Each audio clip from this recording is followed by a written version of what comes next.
Bonjour à tous, je vous retrouve aujourd'hui pour un épisode exceptionnel sur Eyes Wide Shut et j'espère que cet épisode fera date. Alors j'avais initialement prévu de finaliser l'étude détaillée de Shining avant de passer à l'analyse de Eyes Wide Shut, mais il me semble finalement plus important et plus cohérent de poser solidement les bases de chaque film avant d'entrer dans des détails qui risqueraient de lasser les spectateurs. Eyes Wide Shut est sans doute le film le moins bien compris de Stanley Kubrick, mais aussi, à mes yeux, celui dont le potentiel impact sur la réalité est le plus important. Ce potentiel, Aristote le désignait par le terme de dynamé, c'est-à-dire la capacité d'une œuvre à transformer le monde. Or, selon moi, la dynamée de l'œuvre de Kubrick, dans son ensemble, demeure encore largement sous-exploitée. Cette analyse va donc nous conduire vers de nombreux territoires inexplorés et révéler quantité de secrets. Si certains éléments vous paraissent déroutants, ne prenez pas peur. Et si vous n'êtes pas prêt à suivre ce cheminement, il est encore temps de quitter cette vidéo. Eyes Wide Shut sort en 1999, juste avant le passage à l'an 2000, une année qui représente, selon moi, un moment charnière du cinéma de programmation moderne. Une année où plusieurs œuvres semblent annoncer une forme d'apocalypse symbolique et préparer la venue de l'Antéchrist. N'oublions pas cette phrase de Nietzsche, Dieu est mort. Dès lors, faire venir l'Antéchrist pourrait-il être le seul moyen de ressusciter Dieu? Quoi qu'il en soit, 4 films sortis en 1999 me paraissent porter une forte empreinte gnostique. Existence de Cronenberg, La 9e porte de Roman Polanski, Matrix de Wachowski, et enfin, bien sûr, Eyes Wide Shut de Stanley Kubrick. Tout d'abord, rappelons un élément fondamental. Eyes Wide Shut se déroule à New York, mais a été tourné à Londres. Le tournage dura plus de 400 jours et réunit les deux plus grandes stars de l'époque, un choix qui n'a probablement rien d'anodin. Nicole Kidman descend d'une importante dynastie australienne.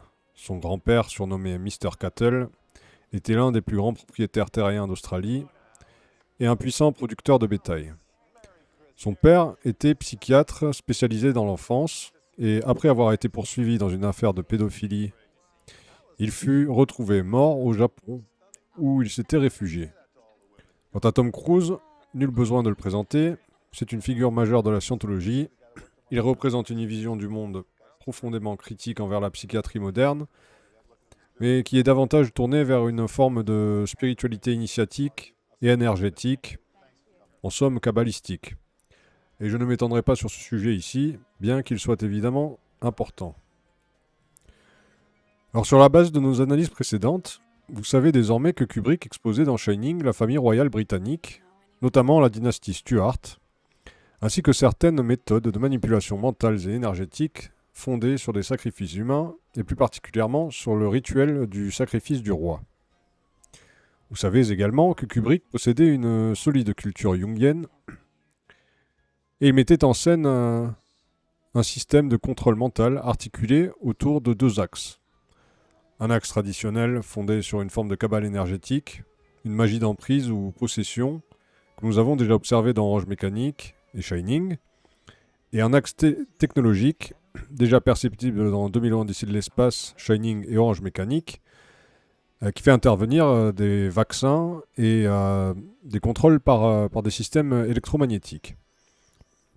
Dans Eyes Wide Shut, ces thèmes sont approfondis et structurés de façon beaucoup plus précise. Grâce à mes lectures intuitives et hermétiques, nous allons tenter d'établir une cartographie relativement précise de cette hiérarchie des ombres. Vous allez peut-être encore me prendre pour un hurluberlu, mais selon moi, Eyes Wide Shut est avant tout un film de cosmologie.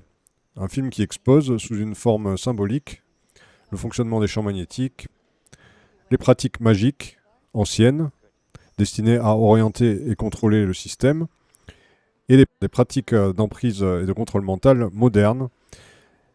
Et Eyes Wide Shut fait lieu de manuels et de guides de navigation dans l'ère moderne qui est l'ère du Verseau, ou l'ère de l'information parfaite.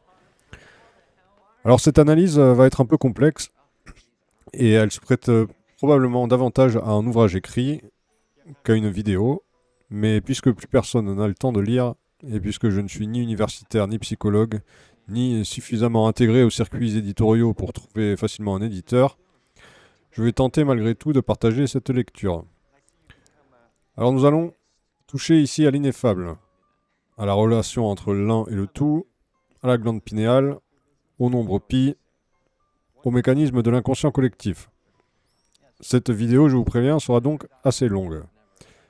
Afin de rendre l'ensemble plus accessible, je vais procéder comme pour Shining et découper mon analyse en plusieurs niveaux de lecture qui s'articulent les uns les autres. Alors les 4 axes de cette analyse seront les suivants. Alors en première partie, nous allons aborder le pan jungien de Eyes Wide Shut, c'est-à-dire la confrontation à l'ombre du Dr Harford, le fonctionnement de l'inconscient collectif, des égrégores, qui implique également la démonstration de la théorie des couleurs de Goethe, qui était une théorie alternative à la théorie des couleurs de Newton. Dans le deuxième axe, nous allons voir que Bill Harford, comme Danny dans Shining, est encore un roi ignorant, sacrifié par les Anglais. En troisième partie, nous allons voir que Eyes Wide Shut est une virulente critique de la médecine moderne et une exposition du fonctionnement des champs magnétiques. Et enfin, en quatrième partie, nous allons décortiquer les éléments et la cartographie de l'architecture de contrôle mental moderne avec ses acteurs, et qui expose notamment des dynasties juives russes socialistes, tout comme dans Shining avec les découvertes récentes sur l'image de fin de Santos Cassini. Alors avant de rentrer dans le détail, faisons une petite lecture générale du film, et je recommanderai sans hésiter l'analyse de Tim Crader, qui a été publiée peu après la sortie du film en 2000, sous le titre de Introduction to Sociology, et ce titre reprend d'ailleurs celui d'un livre qui est visible dans la bibliothèque de Domino. Alors l'idée centrale du résumé, on peut la retrouver dans la couverture du film, où on voit un visage composé de ceux de Nicole Kidman et Tom Cruise qui ne forment qu'un seul visage, avec 2 yeux, un nez, une bouche, mais un seul être.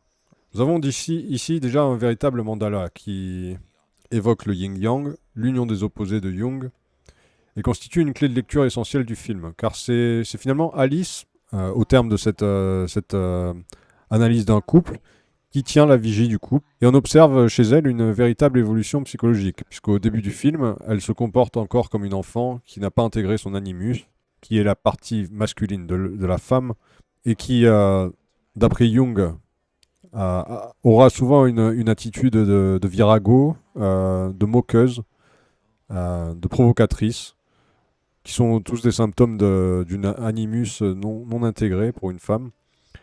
Mais on pourra remarquer qu'à la fin du film, elle atteint une forme de maturité et que c'est elle qui prend la responsabilité du couple, puisque finalement elle est soumise à la hiérarchie des ombres et c'est elle qui se fait l'interlocuteur avec l'inconscient collectif. Comme on pourra le remarquer avec son trench coat, qui correspond au trench coat qui est porté par le gang stalker qu'on voit plus tôt, en train de suivre son mari Harford.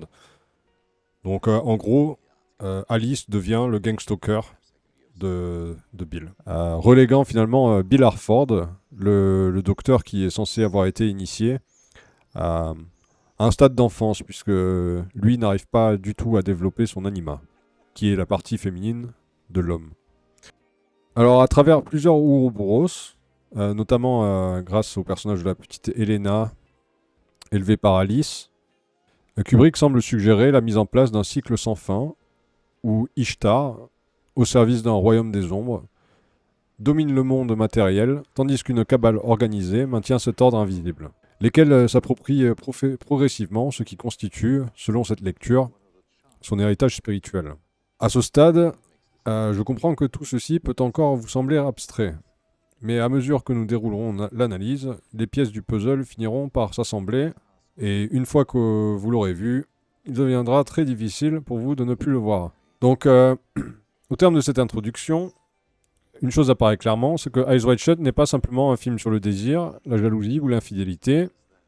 Et selon cette lecture, Kubrick construit une œuvre à plusieurs niveaux, où se superpose psychologie jungienne, critique sociale, réflexion spirituelle et cartographie des structures du pouvoir et du contrôle mental. Alors commençons avec notre partie sur Jung, l'inconscient collectif et la confrontation à l'ombre. c'est l'approche jungienne. Il serait difficile de nier ici que Kubrick fait référence à Carl Gustav Jung et à la notion d'inconscient collectif. N'oublions pas que Jung s'inscrit lui-même dans une filiation intellectuelle et spirituelle qui remonte à Goethe. Il allait même jusqu'à suggérer qu'il pouvait être l'un de ses descendants cachés. Goethe avait développé une théorie des couleurs alternative à celle de Newton, et selon lui, les couleurs ne résultent pas simplement d'une décomposition mécanique de la lumière, mais émergent d'une interaction plus profonde entre lumière et obscurité. Cette conception semble puiser ses racines dans d'anciennes traditions philosophiques ou mystiques, qu'il s'agisse du dualisme zoroastrien, qui est cité dans 2000 ans Odyssée de l'espace avec l'ouverture sur Ainsi parlait Zarathustra, ou encore de certaines idées platoniciennes, ou encore des développements ultérieurs de Rudolf Steiner. Dans cette perspective, les couleurs deviennent davantage que de simples phénomènes physiques, elles participent à une réalité spirituelle. Alors je vais vous poser une question toute simple. Avez-vous jamais remarqué qu'il semble faire beau lorsque votre énergie est élevée, tandis que les tempêtes apparaissent souvent dans des périodes de doute ou de crise? Alors est-ce vous qui créez le beau temps, ou n'est-ce qu'une coïncidence? Quoi qu'il en soit, en réintroduisant l'œil humain dans l'équation cosmologique, Goethe et Steiner placent la conscience au centre du processus de création, et l'homme cesse d'être simple observateur pour devenir une forme de co-créateur du réel. On retrouve ça, quelque chose d'assez proche dans 2001 Odyssée de l'espace, dans la scène de l'alignement planétaire, suivi du gros plan sur l'œil de Bauman lorsqu'il traverse une sorte de tunnel de lumière pour atteindre le lieu de son incubation, avant d'atteindre aux sphères spirituelles, donc à une forme de conscience supérieure, qui est représentée par l'enfant Bulle à la fin du film. Alors pour illustrer cette parenté entre Kubrick et Jung, et vous prouver mon propos, je vais simplement juxtaposer plusieurs mandalas présents dans l'œuvre de Kubrick avec ceux élaborés par Jung. Cela permettra également d'introduire certains concepts pour ceux qui ne les connaissent pas encore. Alors prenons la scène du Rainbow Fashion. À l'étage, dans la lumière, nous trouvons les costumes conventionnels. Hommes en smoking, haut de forme, apparence respectable. Au sous-sol, derrière des grilles, nous trouvons un univers chaotique. Animaux, chimères, travestissements, figures hybrides. Au niveau intermédiaire, on trouve le personnage de Dr. Harford qui est en train de sonner chez Mr. Miller. Et cela représente l'ego. Dr. Harford se situe au monde intermédiaire. C'est un monde de semi-conscience. Et du coup, nous apercevons déjà que cette image et ce mandala kubrickien est une représentation très exacte du mandala de Jung qui permet de placer en fait les objets de l'inconscient collectif et les objets de la conscience. Pour Jung, toute la démarche de confrontation à l'ombre consiste précisément à intégrer les éléments refoulés, donc l'inconscient, à la personnalité consciente afin d'unifier ce qu'il appelle le soi. À ce sujet, Jung écrivait « Nous pouvons parler du moi conscient comme de la personnalité subjective et de l'ombre comme de la personnalité objective ». Et cette phrase est essentielle pour comprendre le film, car dans Eyes Wide Shut, Bill Harford se trouve constamment confronté à cette personnalité objective. Nous pouvons ainsi voir le film comme une immense représentation du soi de Bill Harford, dont il y a une image très précise d'ailleurs, lorsque lui-même se retrouve entouré par le cercle, démasqué. Et là, nous avons la représentation de la totalité du soi du Dr. Harford. Et tous les personnages qu'il rencontre semblent constituer autant d'objets issus de son inconscient personnel ou de l'inconscient collectif. Au centre de ce mandala se trouve Bill lui-même, qui est progressivement démasqué. Et Kubrick le présente comme une figure christique, un personnage qui est moqué, humilié et dépouillé de son pouvoir, un peu à la manière du Christ, qui porte sa couronne d'épines et qui est moqué par 2 soldats romains. Dans cette lecture, Harford serait donc un héritier inconscient de la lignée de David, tout comme le personnage de Danny dans Shining. Il ignore totalement sa propre nature, son histoire et son rôle potentiel. Nous assisterons alors à une sorte de parodie de la venue du Messie, où le sacrifice du roi permet de maintenir l'équilibre du monde spirituel et par extension celui du monde matériel. On se rend compte qu'en fait, Harford est entouré d'un groupe organisé qui a toute la connaissance des mondes spirituels et qui évite à tout prix qu'il ne puisse prendre connaissance et qu'il ne puisse recouvrer son pouvoir, qui est un pouvoir légitime et héréditaire, qu'il a dans le monde spirituel. Alors, tout au long du film, Bill est donc confronté aux principaux archétypes du processus d'individuation. Nous avons la reine, avec le personnage de Marion. Nous avons le double, le doppelganger, avec le personnage de Nick. Marie-Madeleine, avec le personnage de Domino, qui est à la fois mère et prostituée. Nous avons le personnage du gardien du seuil, qui est Nightingale. Le personnage du fripon divin, qui est Milich. Et le personnage du guide intérieur, qui est Mandy, qui est au passage le seul personnage qu'on trouve qui ne fait partie que de l'inconscient collectif. Puisque lorsqu'on voit le personnage de Mandy dans la première partie du film, elle est en overdose. C'est-à-dire que ce personnage passe 100% de son temps dans l'inconscient collectif. Et puis la deuxième fois où on la retrouve, elle est dans l'inconscient collectif, puisque la scène de l'orgie représente l'inconscient. Et la troisième fois où on la voit, elle est morte. Alors, sur le plan subjectif, on peut dire que Bill évolue suivant une trajectoire de trois différents archétypes, du point de vue subjectif, donc de son propre point de vue.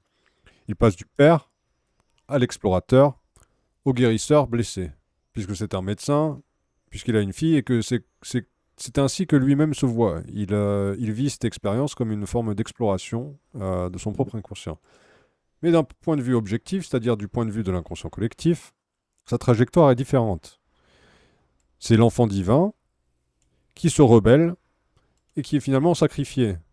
Nous sommes donc ici face à une œuvre profondément jungienne et qui comporte une complexité élevée puisque on peut l'interpréter du point de vue objectif et du point de vue subjectif. Et ces interprétations seront différentes. Donc voilà, Kubrick ici met en scène la confrontation à l'ombre d'un héritier royal qui est inconscient de son héritage. Et selon cette lecture, le véritable problème de Bill, une ignorance totale des mondes spirituels. Tous ceux qui l'entourent semblent au contraire parfaitement au fait de leur mécanisme. C'est le cas d'Alice, c'est le cas de Ziegler, Nightingale, les courtisanes, probablement Domino, qui lui veut potentiellement du bien, et l'ensemble des personnages qu'il croise au cours de cette courte aventure. Ils connaissent toutes les règles, ils connaissent les symboles, ils connaissent la tradition. Et surtout, ils paraissent préparés à empêcher Bill de revendiquer ce qui lui reviendrait légitimement. Dès la première réception, alors que son éveil commence, tous ces personnages se présentent à lui, cherchent à capter sa sympathie, à orienter ses choix et à guider ses émotions, car dans cette lecture, toute magie énergétique fonctionne par sympathie ou par antipathie. Un des problèmes que je relève principaux de Bill, c'est qu'il ne se présente jamais lui-même comme le sauveur. Au contraire, il cherche constamment lui-même à être sauvé, particulièrement par les femmes. On le voit avec Domino, on le voit avec Mandy, on le voit avec Alice. Et c'est peut-être là que réside, selon cette interprétation, la critique la plus sévère de Kubrick envers la masculinité moderne. Bill attend qu'on lui montre le chemin, il attend qu'on le sauve, et il attend qu'on lui révèle son destin, mais il ne prend jamais pleinement son rôle, et c'est toute la tragédie du film. L'homme éveillé possède potentiellement le pouvoir de transformer le monde, mais il échoue parce qu'il refuse l'effort nécessaire à cette transformation. Il préfère chercher ces clés qui sont perdues ou égarées. Pendant ce temps, Ishtar ou Kali continuent de régner, et la question demeure. Quand verra-t-on réapparaître Gilgamesh ou Krishna, qui émergera et sera capable de s'interposer à la destruction du monde? Je m'éloigne peut-être un petit peu du sujet principal du film, mais cette digression était nécessaire pour introduire la question suivante. Quels sont exactement les éléments qui permettent d'affirmer que Bill Harford est présenté comme un descendant de la lignée Stuart? Et pourquoi Kubrick nous montrerait-il, encore une fois, un rituel de sacrifice du roi orchestré par ce que j'ai appelé dans mes analyses précédentes des dynasties du Shining anglais? C'est ce que nous allons examiner dans la deuxième partie. Alors, deuxième partie. Bill Harford, encore un roi ignorant sacrifié par les Anglais. Je vais essayer ici d'aller relativement droit au but, car nous reviendrons plus tard sur chacun des éléments en détail. Gardons simplement en mémoire notre analyse de Shining, où nous assistions au sacrifice énergétique puis à la tentative de sacrifice physique d'un descendant de la dynastie Stuart. Selon moi, Eyes Wide Shut met en scène exactement la même chose. La scène qui permet le mieux de l'entrevoir est celle de la visite nocturne de Bill Harford chez Marion Nathanson. Au premier abord, cette séquence paraît étrange et presque incohérente. Comme beaucoup de scènes du film, il semble y flotter une logique onirique qui est difficile à saisir. Pourtant, si on observe attentivement, elle devient beaucoup plus claire. Et elle rappelle à l'entretien d'embauche dans Shining. Déjà, on peut dire que Marion occupe vis-à-vis de Nick une position similaire que celle que Bill occupe vis-à-vis d'Alice. Ils sont tous les deux manipulés. Tous deux évoluent dans un système qui les dépasse, particulièrement le docteur Harford. Autrement dit, Alice agit comme le handler de Bill, tandis que Nick joue ce rôle auprès de Marion. Dans les deux cas, ses fonctions de contrôle semblent être récompensées par une position privilégiée dans le monde matériel. Alors, du point de vue de Bill, Marion paraît simplement bouleversée par la mort de son père. Elle semble perdre le contrôle, mais si l'on regarde les détails semés par Kubrick, c'est un autre récit qui se dessine. En effet, Marion possède un accent suédois, hérité de l'actrice Mary Richardson, qui est née à Stockholm. Sa chambre comporte plusieurs fleurs de lys. Le hall d'entrée est décoré de marbre et de références égyptiennes. Kubrick, ici, suggère clairement une origine dynastique ou royale. Marion apparaît, comme je vous le disais, donc, comme l'archétype d'une reine captive. Elle est faite prisonnière par Nick, qui est un homme instruit, un professeur de mathématiques anglais, qui est porté, on peut le deviner, par un puissant réseau énergétique anglais, et puisqu'il est parfaitement intégré à ce système, et qu'il cherche à se croiser dans une dynastie royale. Marion semble craintive vis-à-vis de son avenir auprès de lui. C'est comme si aucune échappatoire ne s'offrait à elle. Et c'est là que Bill entre en scène. Contrairement au prince des contes de fées, il ne comprend pas ce qui se déroule devant lui, et Marion attend son éveil, sa réaction, et son sauvetage.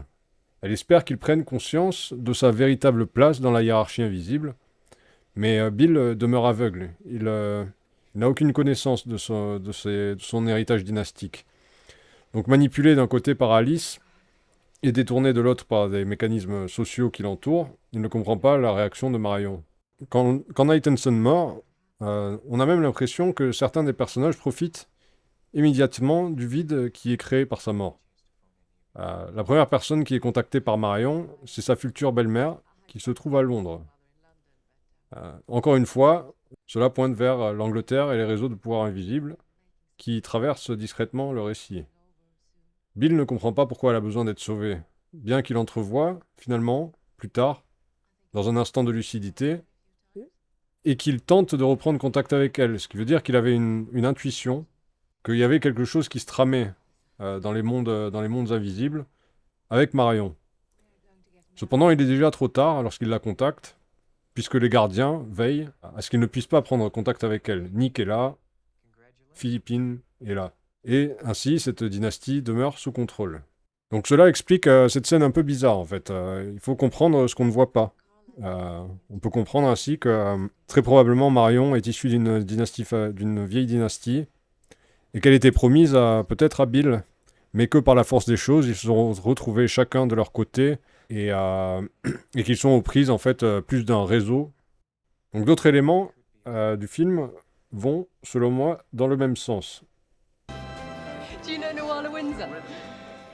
On va prendre l'exemple de la rencontre entre Bill, lors de la réception chez Ziegler, avec Nuala Windsor.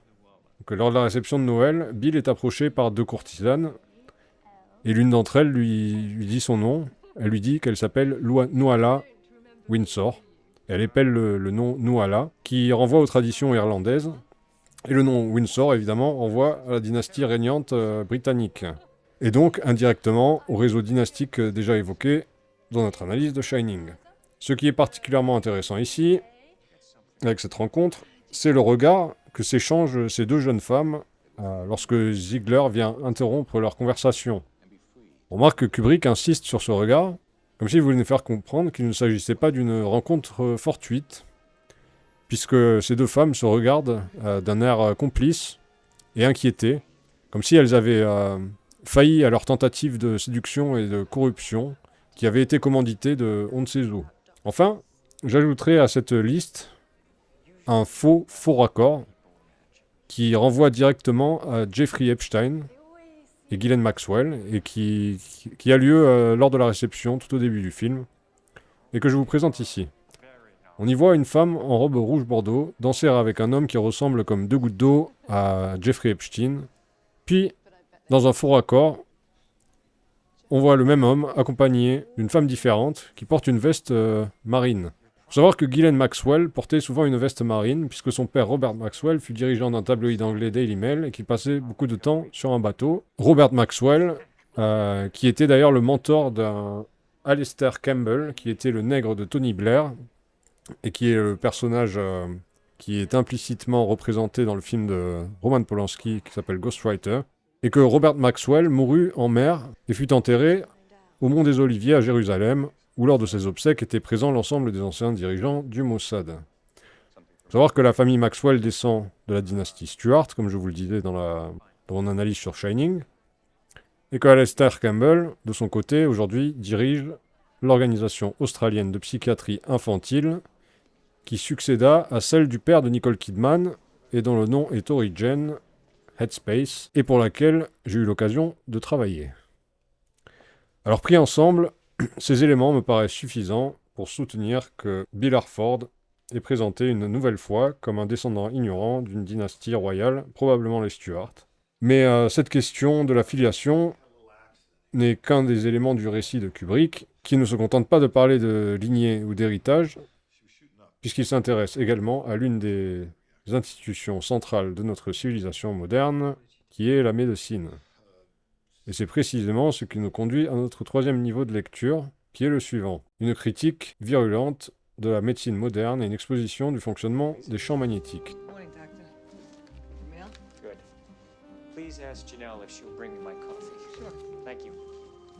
Alors dans cette partie, je vais démontrer que Kubrick émet une critique violente du système médical occidental moderne, déspiritualisé.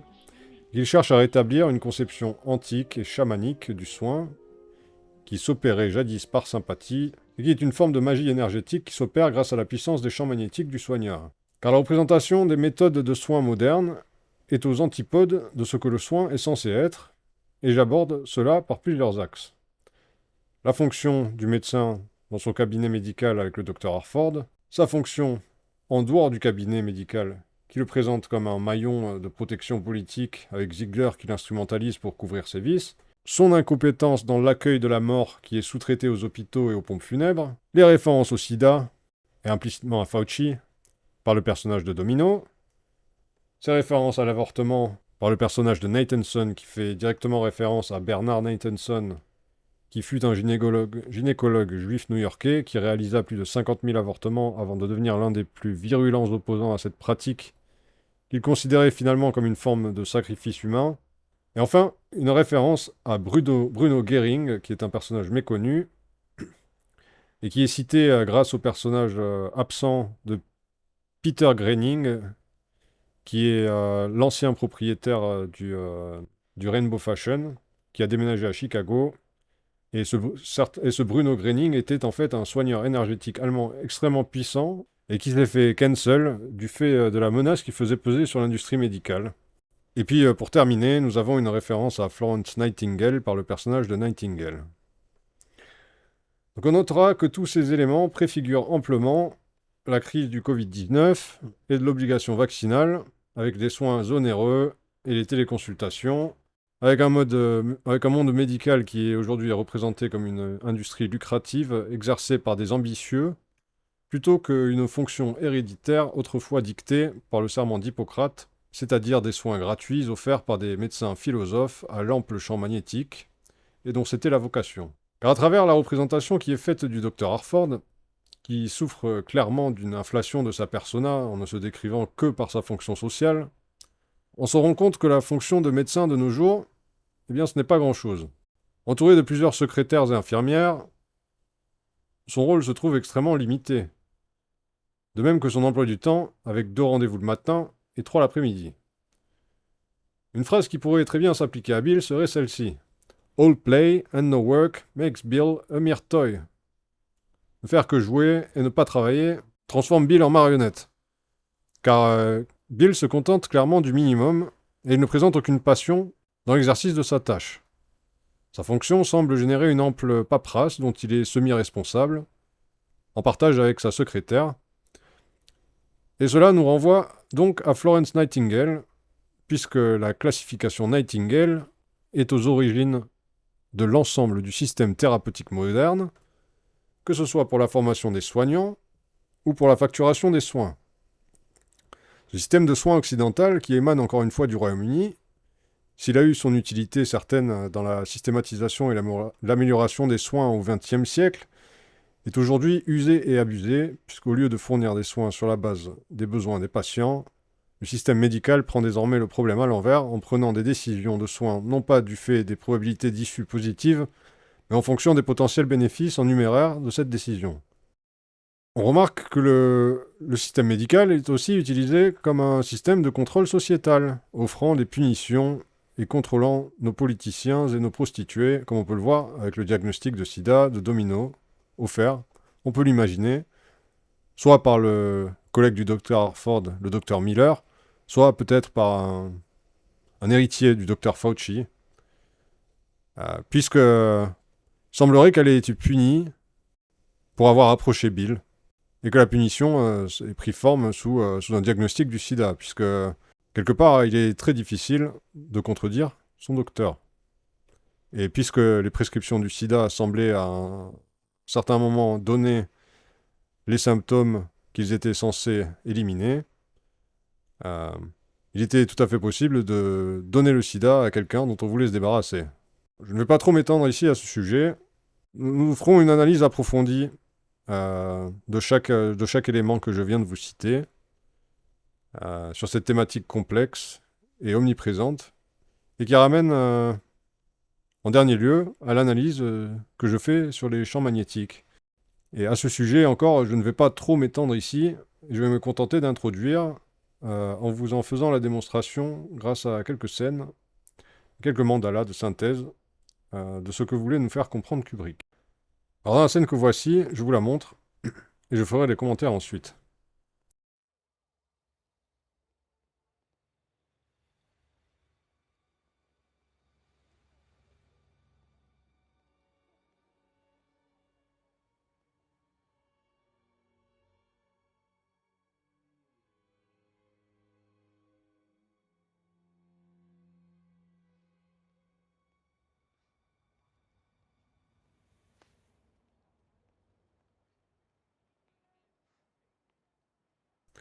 Alors qu'est-ce qu'on vient de voir? Alors ici, on vient de voir Harford plongé dans son subconscient. C'est exprimé par le fait qu'il est filmé en fond vert. Il y a de rares scènes où Harford est filmé en fond vert, et c'est cela que ça exprime. Ça exprime une plongée dans le subconscient, ou dans le shining en fait. Il rentre dans un état de shine.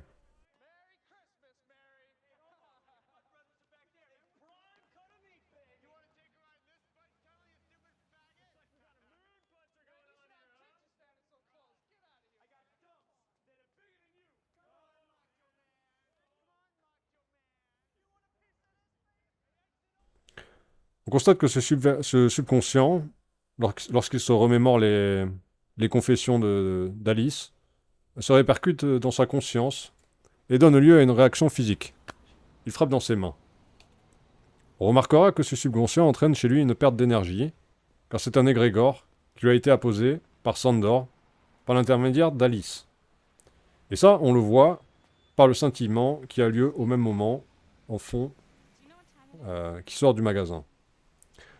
Oui, je vous avais prévenu, ça part loin. Hein. Mais suite à cette perte d'énergie, qui a lieu au coin de la rue Wren Street, on a un enchaînement d'événements qui sont des micro-synchronicités induites. Il est moqué par des jeunes droguistes de Yale, qui renvoient directement aux droguistes de Orange Mécanique, dans leur argot, qu'ils percutent physiquement.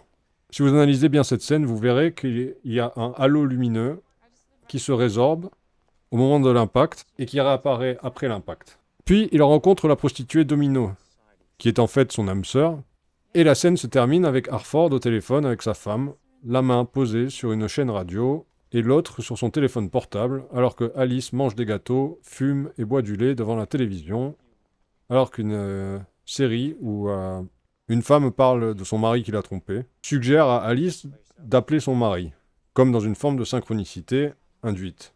Nous avons là l'introduction à la sociologie moderne, comme vous pouvez le voir sur le livre dans l'étagère, puisque nous vivons désormais dans un système régi par l'intelligence artificielle qui génère de microsynchronicités induites permettant de manipuler les actions des personnes ciblées qu'il est nécessaire de mettre sous contrôle, tels que Dr Harford.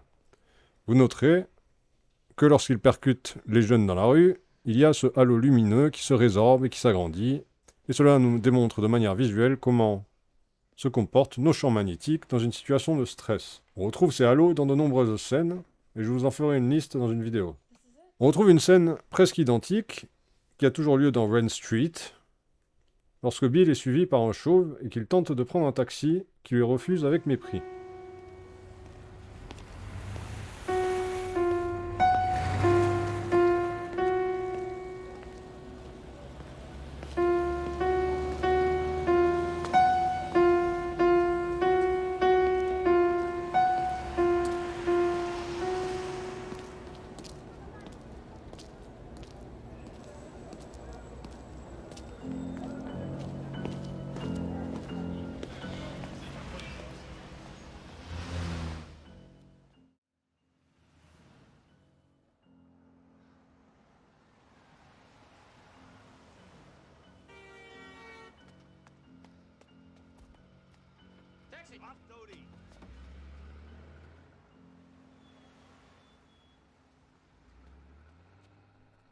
Au fond, on voit sur le panneau Stop le tag CMB.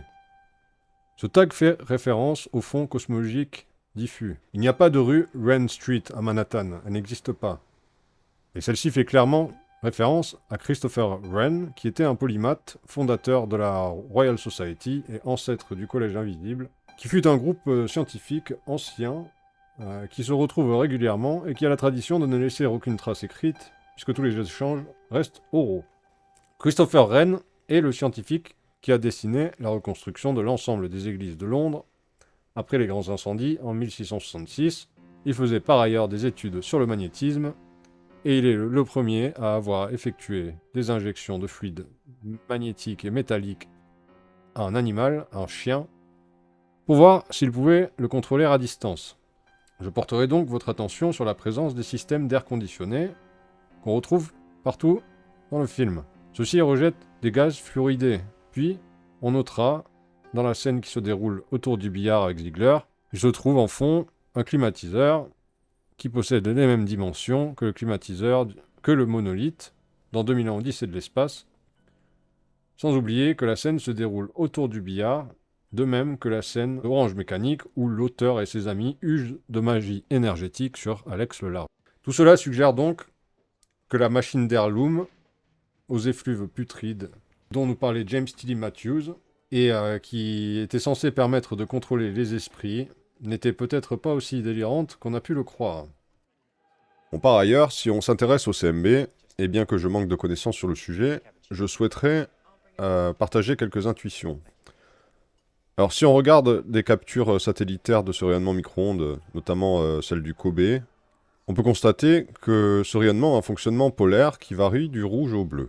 Et je crois que c'est pour cette raison que ce sont les couleurs dominantes utilisées par Kubrick pour exprimer les différents états d'âme des personnages dans Eyes Wide Shut, et qu'il suggère que ce rayonnement émane de la conscience humaine, ce qui est en contradiction avec l'interprétation qui en est faite par la science, et il semblerait qu'il souhaite nous mettre en garde contre les recherches effectuées sur le CMB.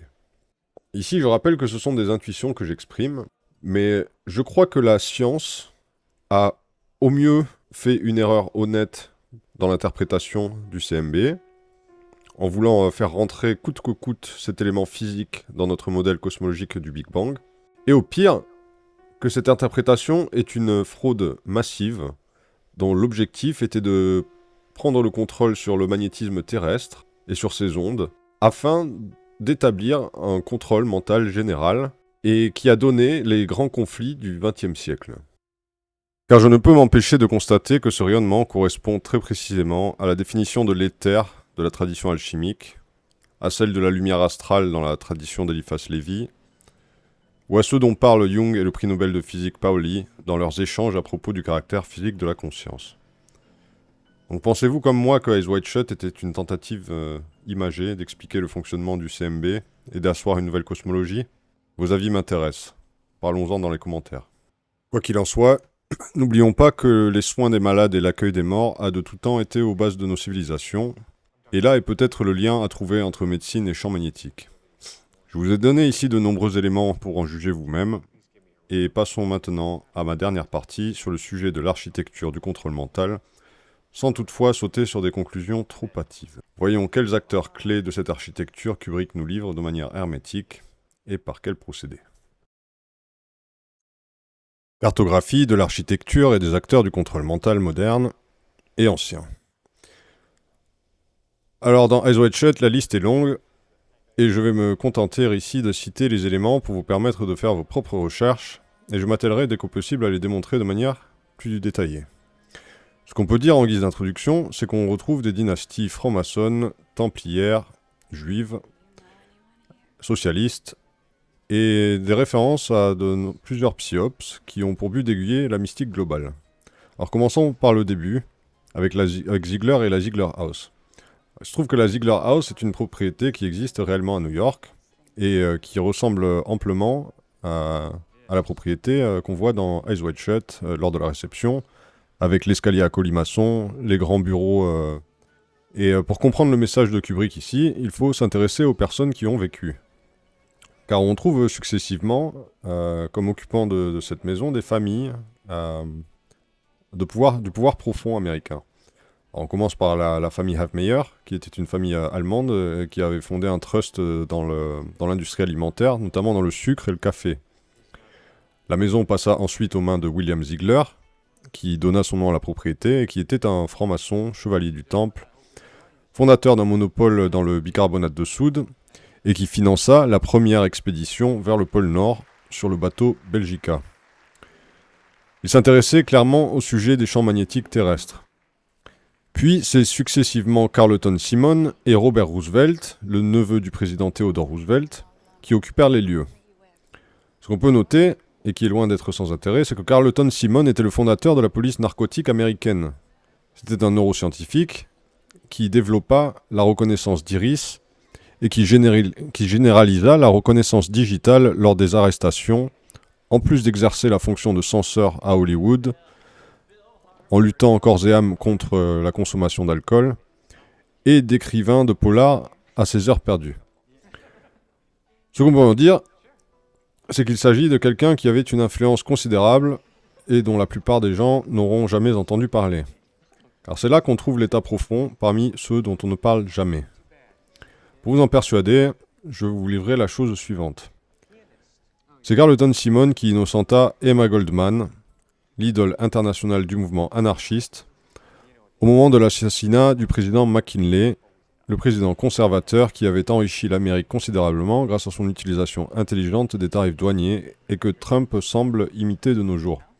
Ce qui frappe d'abord, c'est que Theodore Roosevelt succéda à McKinley et que Carleton Simon et le neveu de Theodore Roosevelt ont vécu dans la même propriété. Ce qui chope ensuite, c'est que Emma Goldman fut le cerveau qui manipula Leo Kolgoz, l'assassin, pour passer à l'acte et assassina le président McKinley. Et que c'est Carleton Simon qui innocenta en rédigeant un rapport sur Emma Goldman pour la laver de tout soupçon. Et on pourra noter que Emma Goldman est devenue l'idole du mouvement anarchiste international. Et que la pratique kabbaliste au sein du mouvement anarchiste semble être une pratique habituelle. Car notons qu'elle était, tout comme Kazani, une juive socialiste d'origine russe, et il semble donc que Kubrick identifie ici le mouvement anarchiste international comme la clé qui permet de comprendre les grandes psyopes qui ont amené le passage d'un système conservateur à un système démocrate progressiste avec en vue de mettre en place un socialisme international et dont l'assassinat de McKinley fut une charnière. Il semble donc qu'on trouvait au sein de cette maison Ziegler un archipel de pouvoir de l'ombre et de la pratique du kabbalisme énergétique ancien, par ce lien donc entre Carleton Simon et Emma Goldman. Bon, sur ce thème, nous verrons qu'on peut reconnecter l'emplacement du Somerton, qui est filmé en Angleterre au Wentworth Towers, qui est une propriété qui appartient aux Rothschild, avec celle de la maison Killenworth, qui est la seule maison de Long Island à avoir une architecture similaire, et qui est également similaire à celle de l'Overlook Hotel. Cette propriété fut acquise en 1948 par l'Union soviétique et servit de lieu de rendez-vous pour les délégations russo-américaines de l'ONU Et je crois que nous trouvons là notre lien caché entre les USA et l'Union soviétique par l'intermédiaire des Nations Unies, qui a longtemps cherché à établir un socialisme international et que Kubrick dénonce dès Dr. Folamour. Alors passons au personnage de Sander Zavost et voyons quel sens on peut en tirer. Ce personnage est capital, puisque, hormis Milic, il est présenté comme hiérarchiquement supérieur à Ziegler, et se trouve au sommet de la pyramide. Il nous permet d'identifier plusieurs acteurs clés du contrôle mental international.